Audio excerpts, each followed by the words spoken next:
Yang tante heran, kita turun tuh keadaan bertiga. Iya. Teman tante tuh kita turun bertiga, tapi temennya tante itu berasa kita jalannya berempat.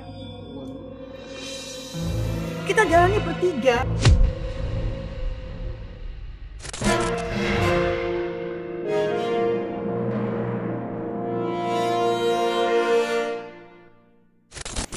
Assalamualaikum, kembali lagi di channel Pendakian Malam di acara Pocong Podcast Cerita Orang Naik Gunung.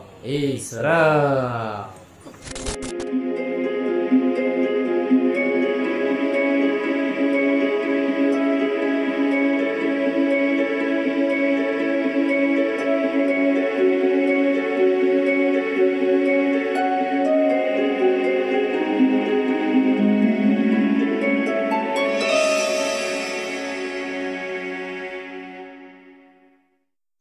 Kali ini kita mau cerita terkait minggu lalu dengan Om Yanto. Nah, kalian kan dengar tuh yang cerita yang diputar-putar itu. Dan terus Om Yanto sebutin tante. Tante yang disebut itu adalah yang sekarang jadi istri Om Yanto. Tadi sih kita panggil aja Tante Tio. Oke, terima kasih Tante udah datang ke podcast kita nih. Kita mau verifikasi nih yang kemarin cerita dari Om Yanto ya. Kan ceritain tuh sebutnya tante ingetnya istri kayaknya ya. Iya, istri kan sekarang. Ketika itu belum. Oh iya. Benar dong. Ya benar. Ketika itu belum. Tapi dipepet terus gak?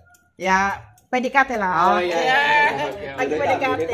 Kita belum jadian, kita masih PDKT. Tapi memang sudah dipantau itu. Udah dong. udah ada gimana ya gitu. Cuman kita sih belum resmi ya, masih PDKT. Biasanya gini, ini biar tasmu aku pegang. Oke.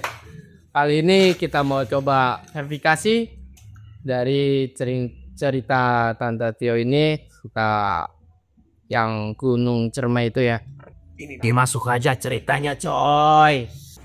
Ketika itu pada tahun berapa ya? Sekitar tahun 8283. Kita masih di suatu organisasi. Organisasi kita tuh diketuai dengan Om Yanto sendiri yang ketika itu emang masih BDKT deh sama tante gitu dengan nama Erpala ya ketika itu.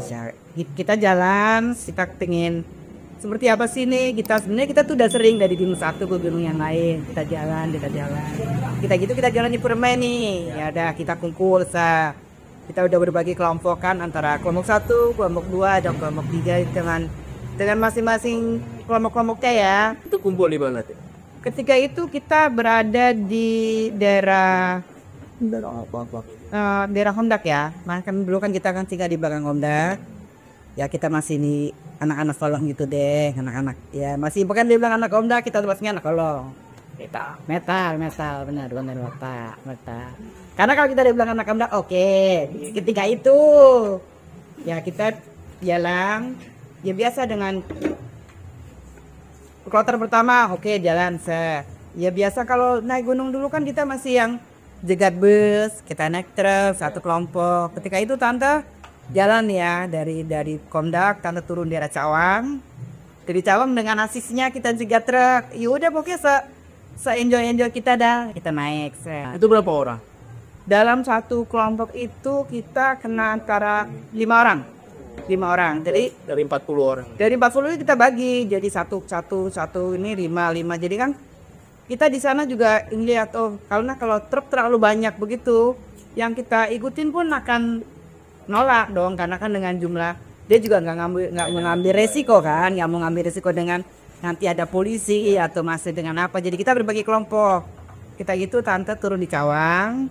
Ya udah biasalah dengan kita lihat nomor plus aja, wah arah kemana nih. Iya. Ketika itu kita masih dengan yang ya begitu deh. Kita lihat dari Cawang kita naik Kebetulan ketika itu tante lihat, tanya dong sama supir truk, kebetulan kita arahnya Cirebon ya.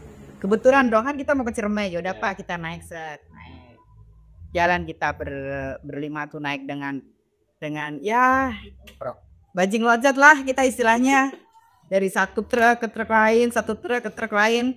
Ya itu tuh memang udah jadi hobi kita ya. Jadi apapun senang, susah, pahit, enjoy aja emang kita udah Saat itu ya. iya di saat di saat kita masih SMA lah gitu.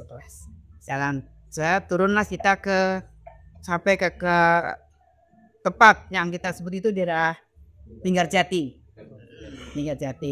kita turun naik truk dengan jalan yang masih untuk naik ke kaki gunung itu ya kita masih jauh, masih kita tempuh yang terkoyak-koyak lah antar jalan naik turun dengan tertatih-tatih tapi dengan penuh semangat kita jalan terus. Nggak ada ojek ya waktu itu? Oh belum ada. Kan gunung kita kalau anak sekarang udah keren dong, gunung pun masih bisa ojol. Kita udah nggak bisa, masih dengan yang jalan santai aja. Intinya kita jalan aja mau sampai jam berapapun. Intinya kita tetap semangat. Iya semangat. Sampailah kita ke suatu tempat di daerah Linggarjati. Di sana kita ketemu dengan Bapak Kepala Suku setempat. Kita ketemu dengan Pak Lurah bahwa kita mau ngadain acara gitu. Maksudnya kita mau ya tetap aja lah kita minta izin ya. Namanya kita kan ada di tamu, kita ada di lingkungan orang lain, kita ada di perkampungan lain, tetap dengan syarat kita ke teman-teman satu sopan santun, tingkah laku, segala sesuatunya kita harus berbuat baik. Kita berada di kampung orang ya, kayak gitu. Sampailah kita ke tempat Pak Lurah, kita ngobrol-ngobrol, kita ketemu dengan Pak Lurah. Masih dengan kita nunggu teman-teman yang lain sementara ya udah mana yang ada dulu yang datang dulu. Jalan dulu kita lapor ke Pak Lurah. Oke, Pak Lurah oke. Kita kala itu dikasih suatu tempat kalau nggak salah apa ya ketika itu. Semacam awal atau kantor desa. Kantor desa. Kumpul di sana. Pokoknya udah dikumpul. Nah, pada saat itu nggak ada base camp. Tidak ada. Karena kan kita di situ sistemnya kita nggak buka perkemahan ya. Kita hanya pendakian. Jadi kita nggak ada yang namanya kita harus buka tenda, kita punya base, kita nggak ada. Lektok aja karena kita sini kan kita mendaki ya, bukan kita camping yang kita bisa buka tenda. Taruhlah kita di aula desa, kumpul di situ pagi dengan sambutan Pak Lurah yang alhamdulillah bisa diterima dengan baik lah. Sampai sajian makan pun diberi kita dengan dia the best dia untuk Lurah Linggarjati ketika itu. Iya, masih inget ya nama Lurah ya? Itulah yang tante lupa nama Lurahnya itu. Kita di situ di base camp, oke kita dikasih tempat, siap kita santai sejenak karena kita pikir istirahat untuk hari ini, nanti malam kita akan naik ke atas. Jadi dengan habis disuguh dengan kalau nggak salah kita sebelum berangkat itu kita udah disuguh makan malam ya ketika itu. Makan malam dikasih dengan ya lauk yang bagi kita sih namanya kita pendaki gunung ya, jangan kau dikasih lauk yang mewah. Kita ketemu pangsit tempe dan sambal itu udah the best. Kita habis makan siang kita kumpul briefing seluruh teman-teman ini kita kumpulin, kita briefing ya kita untuk jalan ke naik nih kita ketika itu kalau nggak salah kita naik itu sekitar udah agak malam ya, kira-kira jam ya bisa lah antara jam setengah 8 jam 8 kita udah siap Pendakian malam.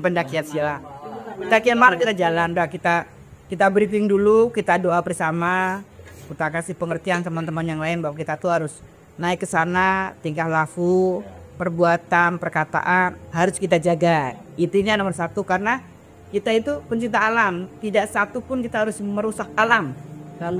Harus kita jaga alam kita. Kita naik, udah setelah itu kita naik nih, jalan dengan semangatnya masih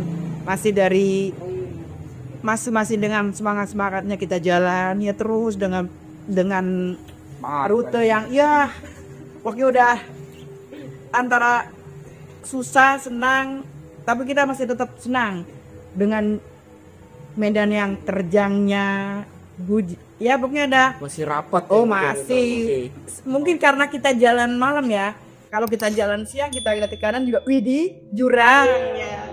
Karena kita malam jadi kan kita jalan dengan enaknya aja jalan dan dengan semangatnya jalan satu-satu kumpul ya bisa sana belum kita kerjasama jadi yang kalau yang satu belum ayo semangat kita tunggu di atas sampailah kita ke suatu ketika itu tante lupa kita udah masuk di daerah mana, pas lagi enak-enaknya jalan tuh tiba-tiba teman kita tuh ada yang pingsan. Terus Itu jam berapa? antara jam 11 atau jam 12 sekarang tuh kan. Udah mulai ya, udah mulai dengan suasana yang mencekam, dengan suara-suara yang antara halusinasi dan nyata, itu kita juga nggak tahu ya, karena kita berada di gunung. Kadang-kadang kita suara jatuhnya gerciknya air pun kayaknya tok tok tok, walaupun hanya jatuhnya air di pendengaran kita tuh waduh. Tapi kan kita nggak boleh harus begitu, kita harus yakin kita jalan. Ya udah, di tengah jalan tiba-tiba ada teman kita yang pingsan des. Udah lagi semangat, kita udah sama Kak. Bagaimanapun kita harus sampai puncak. Kita harus sampai di puncak dengan semangatnya. Tapi hendak mau dikata kan dibilang musibah. Ya emang kenyataannya seperti itu. Ya ada nih teman-teman tante nih ceritanya tuh deket. Ya kemudian di situ juga masih ada ya teman-teman dekat yang sekarang jadi suami tante. Ya disitulah yang berpihak peran ya peran penting di tim kita. Nah, di situ kita di break lah, suruh turun istirahat semua. Kita turun semua kita ada di suatu tempat. Udah di akhirnya kita turun, kita berhenti semua karena ya teman tante ini yang udah teriak-teriak antara tolong, sakit, antara panik. Cuman alhamdulillah Om Yanto itu bisa nenangin kita semua. Kita disuruh kita ngaji, yang baca Yasin. Sementara kita lagi baca Yasin, suara kuntilanak inilah yang mencekam. Jadi antara panik, jadi mungkin bagi mereka kakak tante yang ketika itu dia masih bisa yakin dia mungkin berani, antara berani cuman apa ya, bikin kita tenang tegar. Jadi sabar, gak ada apa-apa, itu hanya halusinasi. Dengan kata dia menenangkan kita, halusinasi Untuk menekankan rasa takut. Takut. Tapi sementara kita bilang ini kenyataan, bukan halusinasi. Jadi semakin sini bilang halusinasi, semakin di sini yang ngajinya makin kencang.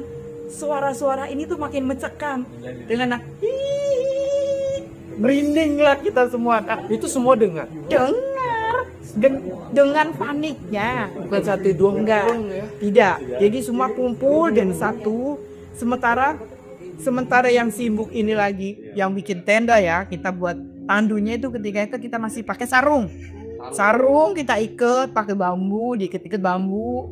Masih darurat dulu kita bikin tendanya tuh, digitunya hanya sarung kita masukin pokoknya ranting, antara ranting dan bambu, saat kanan kiri kita ikat kan, terbentanglah jadi tandu kan.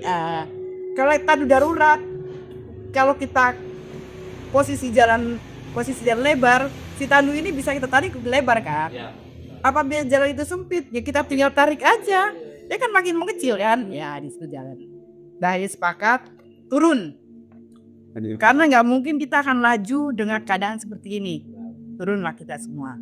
Lah kebenaran ketika itu ada tante nih sama teman tante ketika itu, masih inget tantanya sekarang, sama Budi sama Om Teguh. Om Budi itu betul, ayo yuk kita turun gitu. Tante diajak, dia ngajak tante turun. Izinlah tante sama ketua rombongan dong, dengan ketua rombongan kami Yanto. Oke, Kak, aku turun duluan. Pikir tante aku turun duluan, suatu saat nanti kita sampai di base camp, paling tidak kan tante nyiapin, oh iya, karena kita bawa temen yang lagi sakit, paling tidak kan kita sudah siap, walaupun aja kita bikin teh manis atau apa. Jadi tante sepakat telah diajak sama temen tante, udah ayo kita turun duluan. Oke, sementara di sini lagi ngurusin yang pada sakit, tandu Om Yanto. Tante izin lah sama ketua rombongan, oke aku turun duluan ya, dengan keadaan begini. Yaudah, dengan mereka masih di atas, atau turun nih dengan gagahnya turun. Wah, semangat dah kita turun kan, dia pikir aduh, antara senang dan sedih. Senangnya, oke, kita turun duluan. Sedihnya, aduh, kita nggak sampai ke puncak. Kalau kita naik gunung kan yang kita idam-idamkan, tepat pagi kita harus berada di atas kan. Sunrise. Nah, saat yang kita tunggu-tunggu, ternyata gagal. Dengan udah jadi Rifaya, kita udah semangat dari Jakarta. Kita datang ke Linggarjati, kita mau naik Cerme dengan Bangganya pagi kita ngibarin bendera di atas, ternyata gagal dong. Turun lah tante dah. Sampai turun, tante turun ke bawah, saya turun jalan. Di tengah jalan pun suara-suara binatang buas tuh udah terdengar. Wow, suara apaan tuh? Bukan apa-apa. Jadi temen tante tuh semangat, tapi tante sepanjang jalan yang tante heran, kita turun tuh keadaan bertiga. Iya. Temen tante tuh kita turun bertiga, tapi temennya tante itu berasa kita jalannya berempat. Pas ketika kejadian kita lagi mendaki di Gunung Ciremai itu, kita ketemu warga yang sedang mencari ada pendakian anak SMA 15 yang ketika itu udah sekitar antara 2 mingguan tersesat dan belum kembali.